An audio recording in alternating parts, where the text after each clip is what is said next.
daginn og komið þið sæl og blessuð. Nú erum við að fara í okkar ágætu æskusögu, Ég er að fara í mína ágætu æskusögu, við tökum kannski næst örlítið meira á orði frábæru starfsögu, segi ég, en þú átt líka þína frábæru starfsögu og þegar þú gerir þína sögu með þessum hætti þá segir þú það sem að gerðist hjá þér og þú bætir við fyrir framan frábæra og mátt þar segja þú vilt það. En í Hafnarfirði voru líka jól, var líka gamlársdagur, var líka 13. Og jólin voru merkt vissum spenningi hjá okkur sem að yngri deildarmenn vorum þá og konur eða stelpur og þetta óx allt saman af spenningi þegar nær dró og pökkum fjölga og við komum að pökkunum, flettum í gegnum þá og töldum. Ég átti 7, segir það, og maður hristi og reyndi að geta sér til hvað væri í umbúðun innan við umbúðunar. En svona gæti ekki giska rétt á, held ég. En fór samt aldrei þá leið eins og maður frétti í skjóli nætur með vasaljós að opna og skoða og loka og ganga frá og engin ummerki. Það er náttúrulega svolítið að koma aftan að sjálfum sér því að með því að svindla með þessum hætti þá náttúrulega er allur spenningur úr horfin og þú veist að þarna er eitthvað og svo farið pakkan og þú veist hvað er í honum. En fyrir kurteisi sakir þá flettur utan á honum og opnar og smælar framan í gefandan. En þú veistir alltaf hvað þetta var, allavega eftir að þú svindlaðir. Þannig að það var nú kannski ekki sniðug leið. Og svo sem sagt líða jólin, maturinn var yndislegur, var það ekki? Lærið svoleiðis að bráðnaði upp í okkur og það kvöld líður með jafnvel smá eslum heima af jólagjöfunum ef þar voru þesslegar, vopn og slíkt, bang, bang, bang. Og svo líða jólin, en það er ekki búið þar með, því að framundan er gamlárskvöld. Og gamlárskvöld eru merkt ákveðinu líka, eins og jólin, þó ólíkt sé, það voru brennurnar. Og kannski tókstu þátt í brennusöfnun og að kveikja í brennu, má vera, kannski ekki, en líklega sástu nú einhverja af þeim brenna. Og svo kom nýjársdagur og stæðstu brennur voru enn með glóð á sínum stað. Smærri brennur voru uppbrendar og glóðin að mestu slökkt og kannski alveg slökkt. Og nýjársdagur fór í að safna rakettuprikum hjá sumum. Hvað þið gerðu við þessi raketuprik, man ég ekki.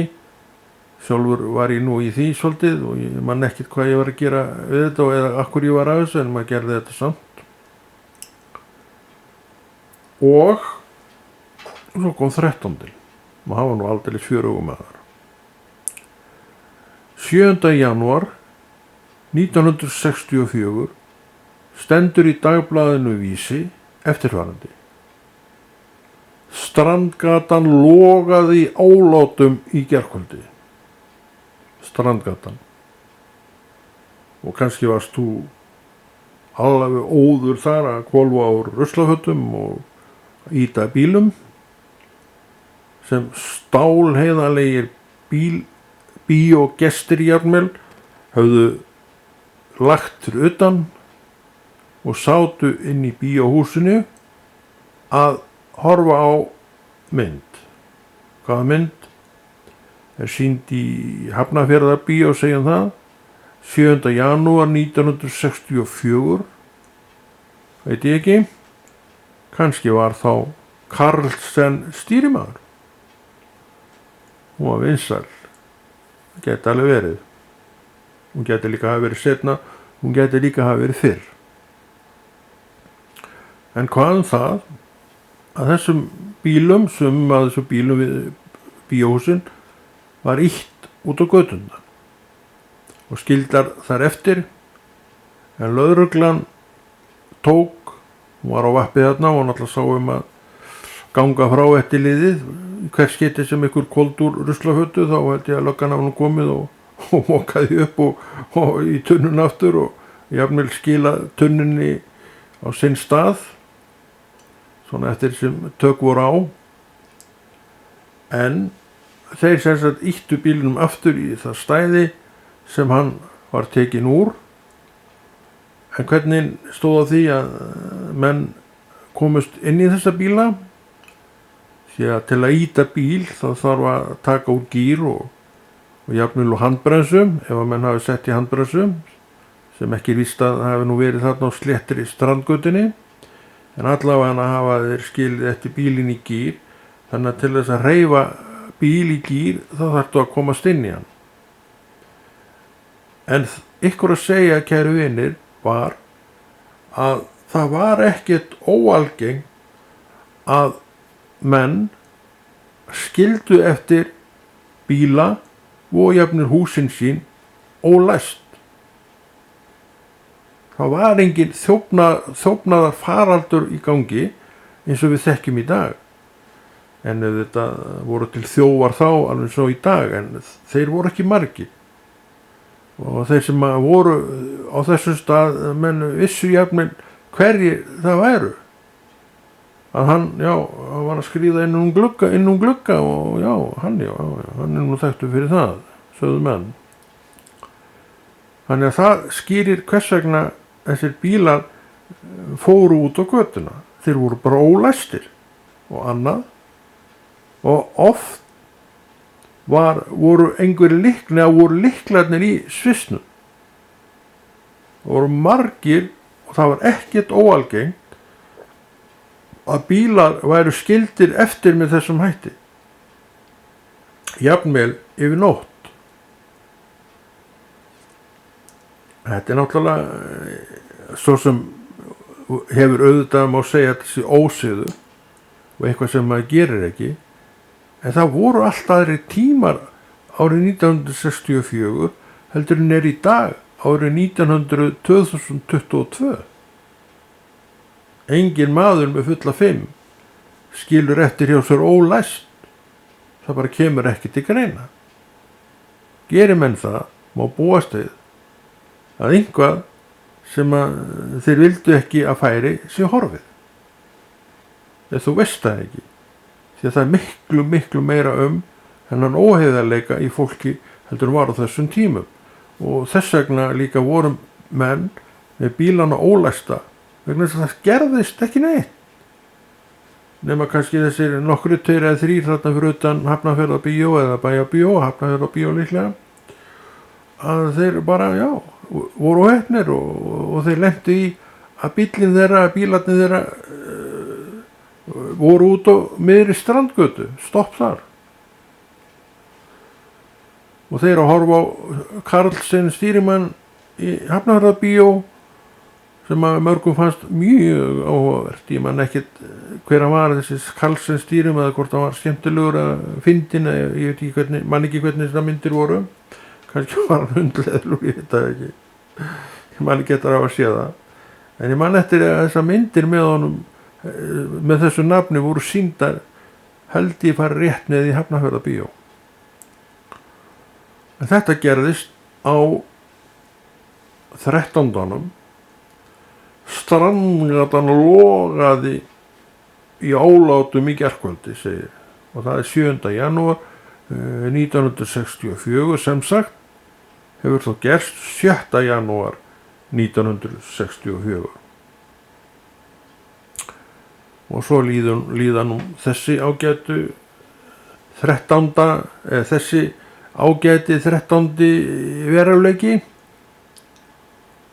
og árið heldur áfram og svo koma aftur jól og það byrja sami aðdragandi á jólum hjá okkur og pökkum að fjölga eftir því sem nær dregur og við áfram orðin spennt og komin í okkar stellingar að hlusta, skoða og reyna að hlusta en vorum ekki eins og óprúttinn að læðast með vasaljós að nóttu til að skoða. Við vildum ekki stúta gleðinni en þessi sem gerði það, hann stútaði gleðinni. Hann kom svona aftan að sjálfum sér en við gerðum það ekki, við vildum bara bíða með spenningin í hjartanu og maganum og svo kom pakki til honna frá einhverjum og ég opna og kannski breyttist út breytt bros til gefanda eða kom einhver annars svipur sem sagði að ekki var hann nú alveg nógu ánægður með gjöfina og það bók sem kom fyrir og gat nú komið svona í innra með þessa lesi nú ekki en það var þó svona kostur við þetta að það var hægt að skipta bókum í bókabúð en með þeim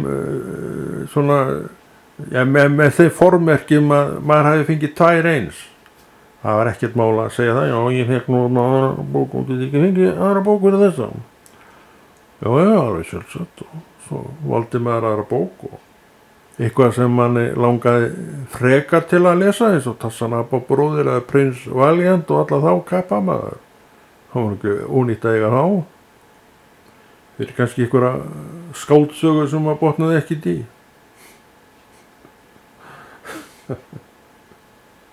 Það var ekki alltaf þakklætinu fyrir að fara, við vitum það. En þetta sem sagt 65. Og hvað skeiði nú markvert 65? Var það ekki 65 sem Beatlarnir gáfu út plötuna Help? Jú, var það ekki. Og aðra plötu til, 2, og það var nú aldrei fenguð, það var náttúrulega fyrir árunum. Ef við erum komin að áramótunum. Nei, sennilega, nei, þær eru ekki komnar þarna, þær koma 65, en við erum bara upphafi á árinu. Þá voru það Hard Day's Night og hérna For Sale, var það ekki? Jú, For Sale. Help kemur út 65, en svona mitt ár. Svona, já, allavega hún ekki komin út þá, en nokkuð víst að kapparnir eru kannski að vinna að annari hvoru plötunni. Sem annað mál. Og sem sagt, árið heldur áfram að tósast áfram. Og 7. janúar 1965 stendur í sama vísi ærsl unglinga í Hafnarfirði á 13. Þetta var alveg árleg frétt í blöðum árum saman. En hvenær þetta byrjar veit ég ekki. Ég verð bara að viðurkenna það, ég hef ekki hugmynd það. Ég flyt til Hafnarfjarðar frá Hvaleiri 1960 upp á Hellisgötuna. Þá var maður alltaf bara 6 ára gamall krakki. Og mann ekki dettir því í neinum látum þar og hefði örugglega ekki farið, maður hefði ekki fengið að fara líklega. Já, örugglega ekki. En 64 þetta byrjað, en ég held að það sé nú ekkert í fyrsta skiptið sem að einhver ólæti eru í Hafnarfirði, en ykkur að segja, hef ég ekki hugmynd hvenar þetta hófst eða gert neitt í því að koma staði hvenar. En það nokkuð víst að það hægt að finna þetta til að mynda í blöðum frá þessum tíma. Því að það nokkuð ljóst að ólæti á einum staði á Íslandi getur ekkert annað en hafa vakið athygli, því að Íslendingar voru ekki þekktir fyrir svona ólæti. Þeir komu saman eins og aðrir, en ólæti það var óþekkt. Þannig að það er allar líkur á því að þetta hafi verið getið í blöðum og í fjölmiðlum þess tíma. En eins og ég segi, þá veit ég ekki hvenær þetta hófst, og hvort þetta var byrjað 1960 veit ég ekki. En maður fer svo að fara á þessi hérna niður í bæ, niður á Strandgötuna, 64, kannski 63, ég bara man það ekki. Líklega hefur maður nú verið þarna 64, þegar yfirskriftin kom í Vísi sem var Strandgatan logaði í ólátum í gærkvöldi. Og 7. janúar 1965, það er sem sagt 7. janúar, það hefur þá skeið 7. janúar, og þá nú mjög sennilegt að ég hafi verið þar. Ærsl unglinga í Hafnarfirði á 13. Kristinn Hákonarsson er þá yfirlögregluþjónn í Hafnarfirði. Ég man ekkert eftir Kristinni Hákonarsyni, en þetta er óbyggilega verið vænn maður. Segir að tildrögin að ólátunum og Strandgötunni þá hafi verið uppákoma skátahreyfingarinnar, og það er talað að þeir hafi verið með lúðurblástur og á Pósthústorgi.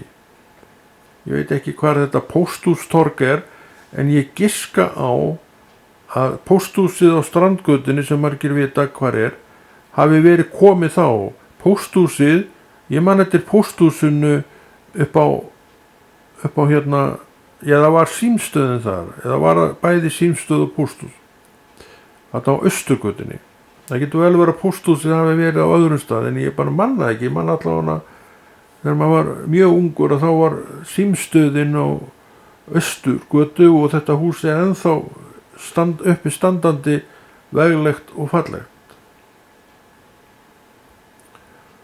Og þar sem sagt koma þessir ágætu skátar saman og blása í lúðra og skjóta upp flugeldum, og ég svona giska á það að hugsunin hjá þeim hafi verið að svona fá krakkana til þess að hugsa eitthvað annað en einhver hasar og læti.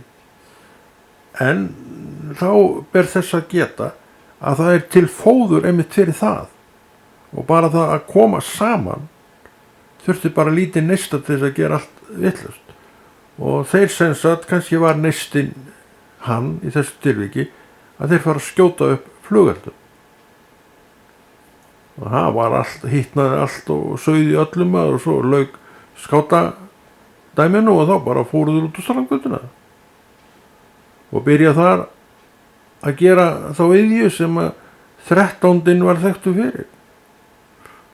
Við hús er ennþá ruslafötur, við hús er ennþá alls konar sem átti bera út á ruslatunnur, og eitthvað meira kannski sem átti bera út á göturnar, og við í stæðunum, kannski fyrir fram að bíóhúsi Hafnarfjarðar, og Karlsson ennþá verið að sína, og nú lengi verið að sína, og bílum er ítt út á götuna og þeir skildir þar eftir á miðri götu, og löggan að fjarlægja þetta jafnharðan, og þeir sáu hvað hefði gerst og komið fyrir aftur. Og aftur nefnum við það, á þessum árum er ekkert verið að hugsa neitt endilega það að loka bílum, eða jafnvel að taka lykilinn úr. Það er sjálfsagt bara verið allur gangur hvernig það mál er vaxið. En svona var þetta árið 1965, var það ekki? Jú, 65, vorum við ekki konum með það á hreinu, jú, 65. Og ærsl unglinga í Hafnarfirði á 13. yfirskrift einnar frétt dagblaðsins Vísis. Já, man ekki hvort ég var búin að nefna Kristinn Hákonarsson, ég var ekki búin að því. En hann sem sagt telur að tímasetning skátanna hafi verið mjög óhefnileg og vil meina að þeir hafi svona verið svolítið upphafsmenn að þessum látum en ég held nú að það hafi nú allt saman verið óvilja verk ef að það er rétt tilgáta. En þarna gerist bara sama og hafði gerst árun og undan. Það hafi verið að velta tunnum og það hafi verið að kveikja bál og sprengja Kínverja til hægri og vinstri og jafnvel að renna upp bátum sem að voru við kampinn, það sem bílastöðin, nýja bílastöðin var og þar voru árum saman bátar geymdir bæði við vetur og svo bara á milli róðra og sjósettir þar en fóru í hina áttina á 13. og upp á Strandgötu. Þetta hefur náttúrulega verið ekki nokkur meðferð á bátum og sjálfsagt ykkur er aðeins skemmst á þess að það sjá í sjálfu sér menn hafi verið að velta þessu fyrir sér hvort einhverja skemmdir væru að ræða eða ekki. En ég man alltaf eftir því það var alltaf talið að þeir sem að stæðu fyrir þessari vitleysu þarna á Strandgötunni hafi ekkert verið neini krakkar. Þetta hafi verið rígfullorðnir menn. Og ég held að þetta sé nú rétt tilgáta að með þeim hætti hafi þetta verið. Af hverju menn gera þetta, hver veit það? Kannski var eitthvað söktur út í lögguna. Kannski hafði löggan tekið hann fullan á bíl. Kannski hafði hann mist prófið vegna þess að hann var tekið fullur á bíl og af löggunni. Hvað veit maður? Kannski voru menn einhverjir jafnvel í stríði við bæjar yfirvöld sem að neituðu þeim að gera eitthvað, fá eitthvað og stoppa þá í einhverjum framkvæmdum sem ekki voru samþykktar. Það er svo margt sem getur gerst sem að svona menn verða alveg svakalega fúlir af og sumir eru bara þannig gerðir að þeir fara að hefna sig. En núna auðvitað ég bara að geta mig til eitthvað sem að það gæti alveg gerst því að svo vel og mikið þekki ég fólk að það getur alveg tekið upp á alls konar svona þvælu og það brjótist út í einhverju á einhverjum stað þar sem að hægt er að ná upp einhverju svona látum. Og það var nú aldeilis fínt maður að æsa krakkana upp því að eins og vorum að tala á þá var fóðrið til. Þetta var eitthvað sem að krakkarnir áttu von á að gerðist og þá var bara lítill neisti að miklu báli og Kristinn Hákonarsson hann telur að þetta hafi verið orsökin fyrir látunum í krökkunum þennan tíma. En það er svo sem kannski þarf ekki endilega að vera rétt því að það þurfti ekki neitt tilefni menn bara áttu von á einhver og komu saman undirbúnir og heitir. Svo bara byrjaði eitthvað þá fór allt í gang.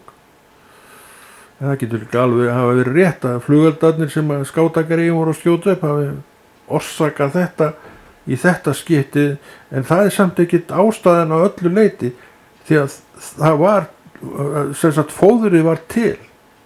Það þurfti bara að virkja þetta aftur.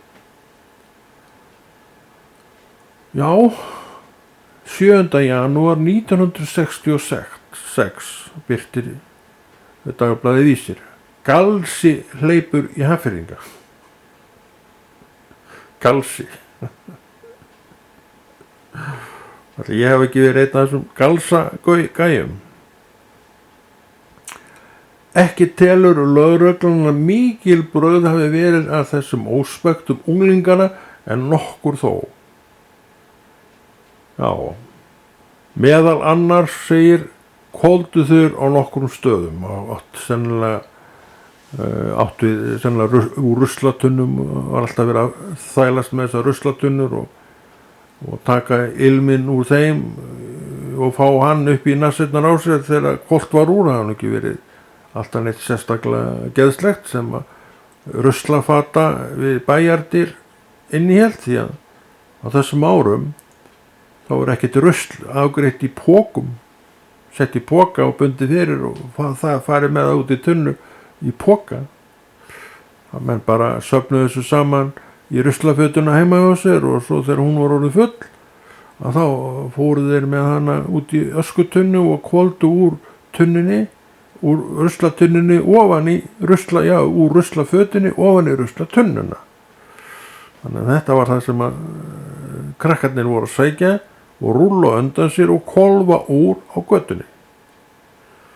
Þannig að það var ekki verið geðslega lyktin alltaf sem kom á mótið þeim af sorpinu. En þetta var gert og líka eins og við vorum að tala voru bátar dregnir þarna við nýjubílastöðina, margir muna eftir þessu öllu saman. Þetta fyrir tíma Fjarðagötunnar, þannig að umhverfið var nú svolítið öðruvísi. Vesturgatan bara tók við af Strandgötu og svo bryggjudæmið allt þarna við bæjarútgerðina. Þetta allt saman farið í dag og minningin ein eftir. En 1969 veit ég að þessar róstur á 13. eru enn við lýði í ágætum Hafnarfirði. En ég hygg að eftir það sé tekið á þessu. Hvenær nákvæmlega veit ég ekki, en eitt árið, 1.13. þá var ég nú reyndar hættur að vera í þarna hópnum að sprengja kínverja og vera svona með í þessu. Og ég að labba til bróður míns sem þá bjó í Gunnarsundi í Hafnarfirði. Og ég labba Strandgötuna og það allt fullt af fólki þar, krokkum og svolítið svona íðandi þar. Og einn lögreglumar gengur að mér, segir mér, þú getur að vera hérna að fara heim. Ég sagði, já, ég skal fara heim. Og held áfram mína leið og kem við hjá bróðum mínum og stoppaði þar í eitthvað 1-2 tíma, ég man ekki hvað lengi, og geng svo heim. Og þá mæti ég herra lögreglumanninum aftur og hann grípir höndina á mig þéttist það, maður ekki búin að segja hann að fara heim. Jú, ég að fara heim. Og ég var þá að fara heim. Og hann sleppti mig bara og ég fór heim. En þetta kvöld held ég örugglega gerð gangskur að því að hreinsa bæinn. Lögreglan í Hafnarfirði fékk til liðs við sig lögreglumenn úr Reykjavík og lögreglumenn úr Kópavogi kannski líka og kannski að fleiri stöðum og þeir bara heldust bara, undir handakrikkan okkur í öðrum og svo gengu þeir bara eftir Strandgötunni og svo tíndu þeir bara alla sem á vegið þeir urðu og fylltu bíla af fólki og fóru með þetta fólk upp á veginn á leiðinni til Krýsuvíkur og keyrðu svolítinn spöl eftir þeim vegi og svo bara ruslað út úr bílunum og þeir fóru tilbaka. Og fólki var að ganga á sínu 2 jafnfljótum og það var í raun það sem þeir ætluðust til líka að gert til því. Og svo þegar allir þessir kappar og hetjur voru komnir tilbaka, þá voru allir móður úr þeim, menn allir alveg dauð uppgefnir af þessu labbi. Þannig að þeir fóru bara heim í staðið fyrir það að fara að berjast eitthvað við ruslafötur, bíla og báta og kannski löggur líka. Þannig endaði þetta nú í raun og veru þessi læti sem alltaf voru í Hafnarfirði og Hafnarfjörður í raun og veru var bara þekktur af. Og ekki svo að skilja að þetta sé eitthvað sem að menn allir muna, en kannski það fleiri en ég sem muna þetta og ég er náttúrulega nokkuð vissum að menn á mínum aldri þeir muna vel eftir þessu, en þetta atvik er nú held ég samt svolítið gleymt.